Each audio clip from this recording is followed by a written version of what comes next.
Bismillahirrahmanirrahim. Assalamualaikum warahmatullahi wabarakatuh. Selamat pagi anak-anakku semuanya. Mudah-mudahan saat ini kalian dalam kondisi sehat walafiat dan tetap semangat untuk mengikuti kegiatan pembelajaran daring dari rumah dengan baik.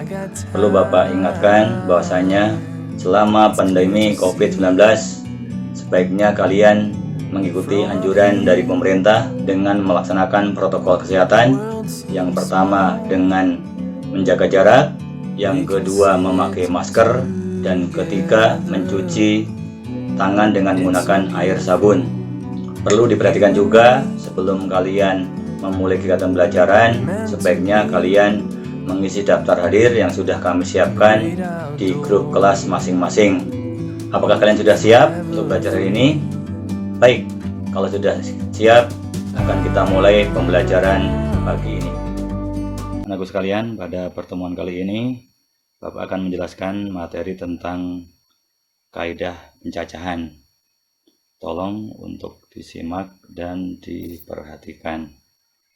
Baik, kita mulai dengan yang pertama, kompetensi dasar. Menganalisis aturan pencacahan, di dalamnya ada aturan penjumlahan, aturan perkalian melalui masalah kontekstual. Kemudian yang kedua adalah indikator pencapaian kompetensi. Terdiri 3 indikator pencapaian kompetensi. Yang pertama, menentukan konsep aturan penjumlahan dalam kaidah pencacahan. Kemudian yang kedua, menentukan konsep aturan perkalian dalam kaidah pencacahan. Dan yang ketiga, menyelesaikan masalah yang berkaitan dengan kaidah pencacahan. Berikutnya, tujuan pembelajaran. Melalui kegiatan pembelajaran, siswa dapat mengidentifikasi fakta dan menganalisis kaidah pencacahan. Selanjutnya, definisi. Kaidah pencacahan berasal dari 2 kata. Yang pertama kaidah, yang artinya aturan atau tata cara. Dan yang kedua adalah pencacahan. Kita ambil kata kerjanya, yaitu mencacah, yang artinya menghitung.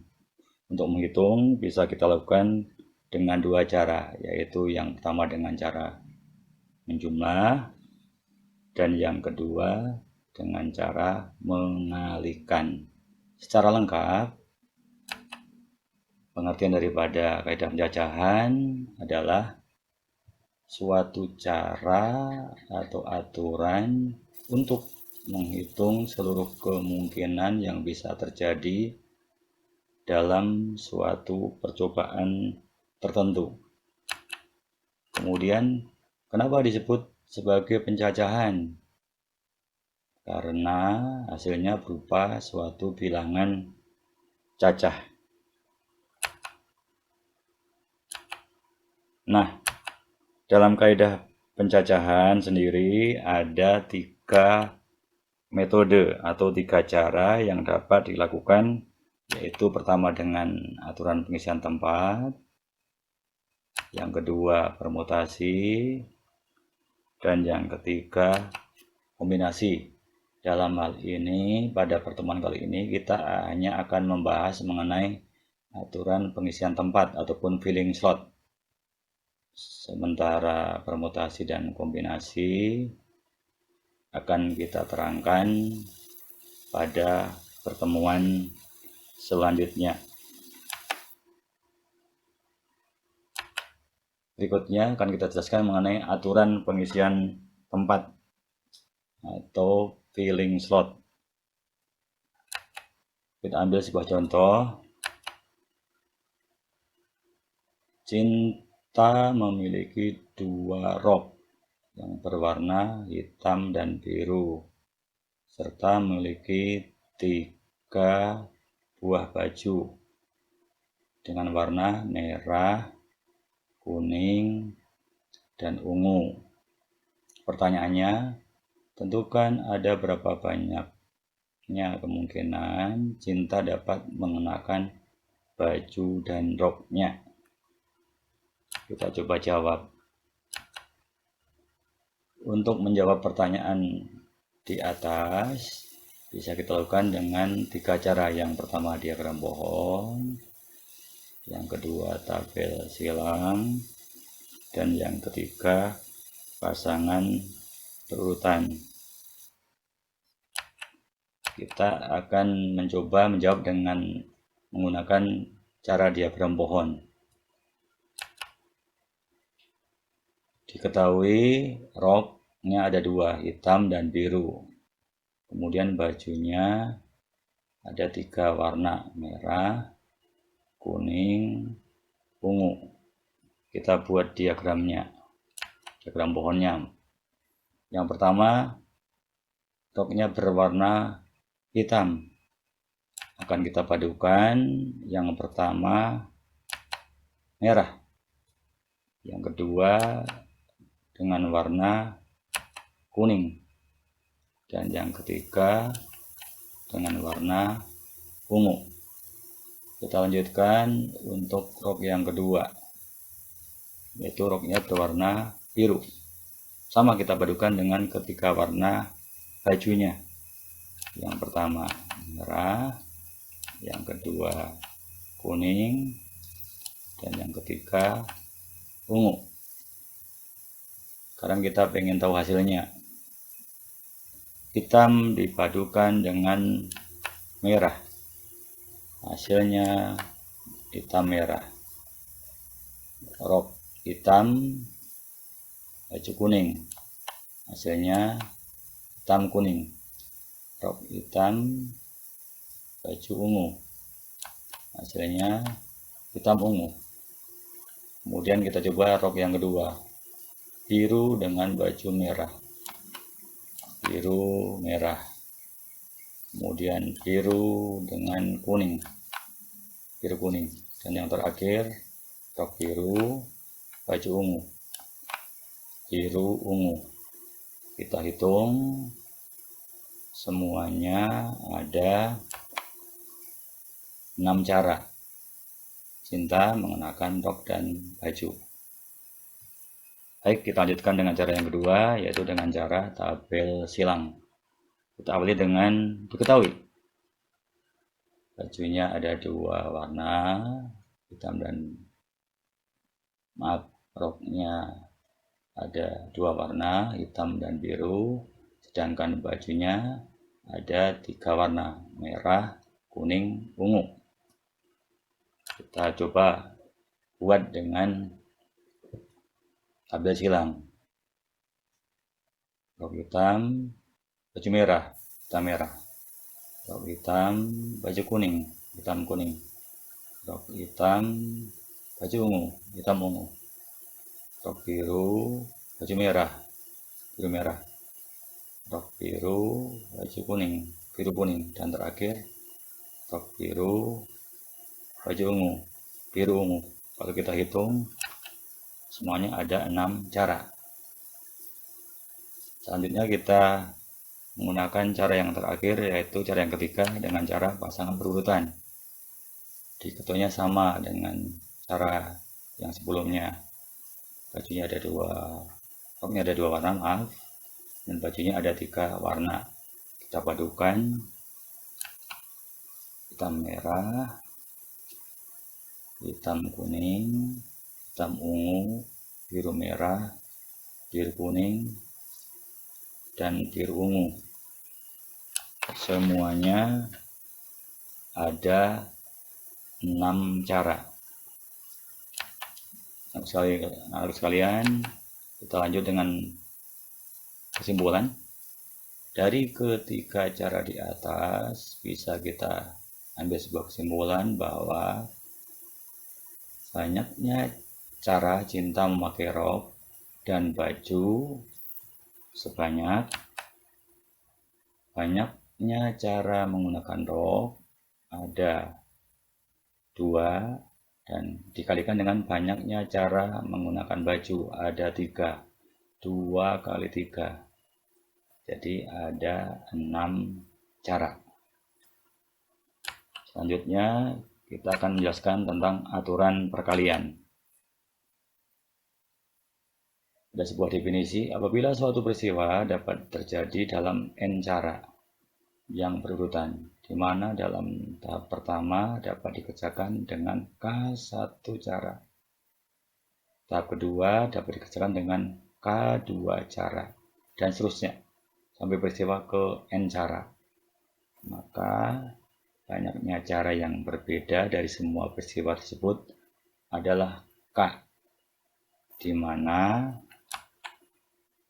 K sama dengan K1 dikali K2 dikali K3 dikali sampai dengan Kn. Kita ambil contoh.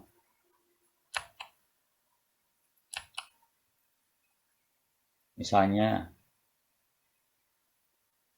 ada pertanyaan di sini, berapa banyaknya cara untuk memilih 3 pengurus kelas yang terdiri dari ketua, kemudian sekretaris, dan yang terakhir bendahara. Jika ada 6 siswa yang mencalonkan menjadi pengurus, kita jawab dengan menggunakan 3 tempat untuk mengisi posisi: ketua,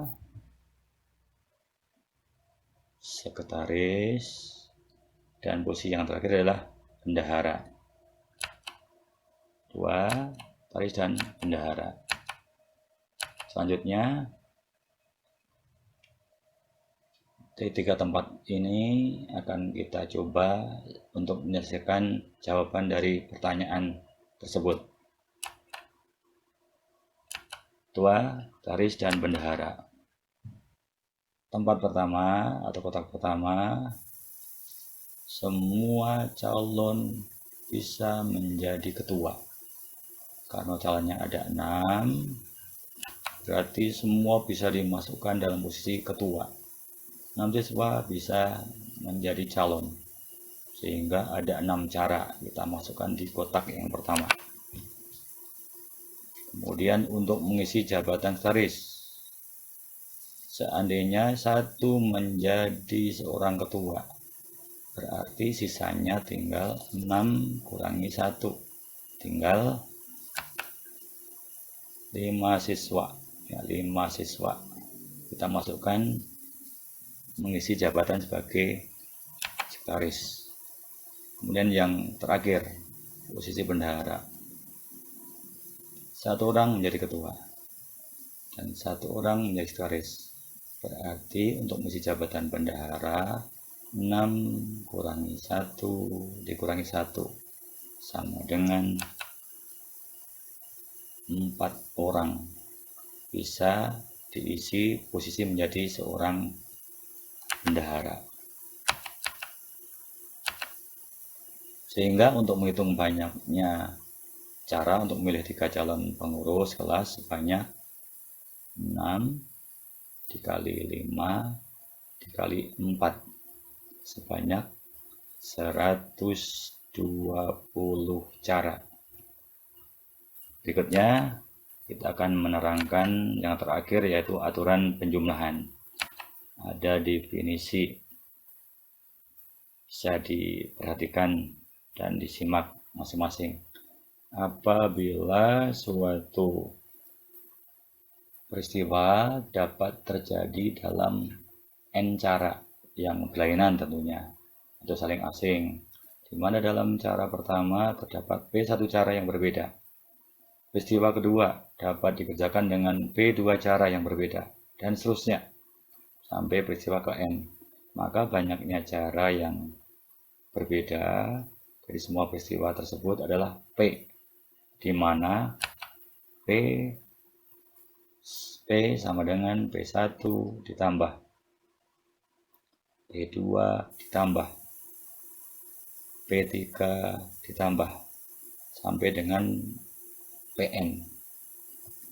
Untuk jelasnya kita berikan contoh.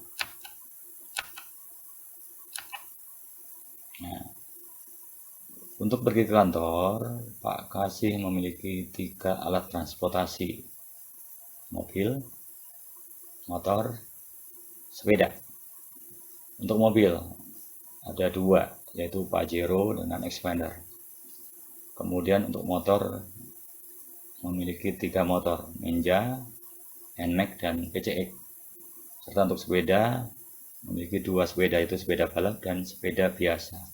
Pertanyaannya, berapa banyaknya cara atau pilihan Pak Kasih untuk berangkat ke kantor dengan menggunakan alat transportasi? Tentunya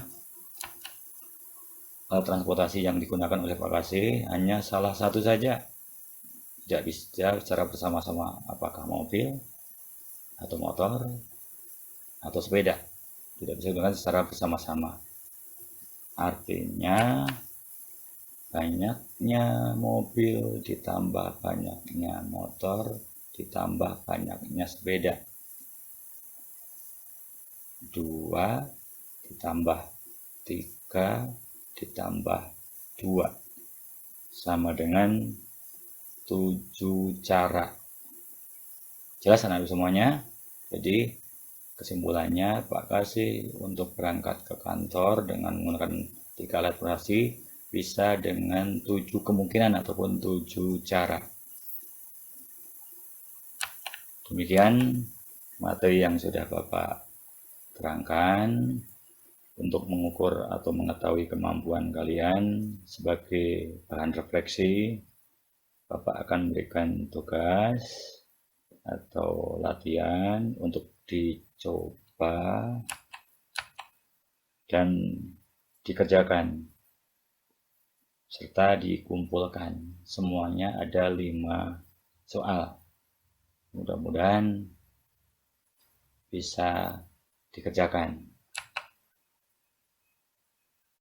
Anakku semuanya, demikian materi kaidah penjajahan sudah coba Bapak jelaskan secara rinci, dimulai dari definisi, kemudian cara menjawab soal-soal yang berkaitan dengan 1. Aturan pengisian tempat atau filling slot, yang kedua aturan perkalian, dan yang terakhir aturan penjumlahan.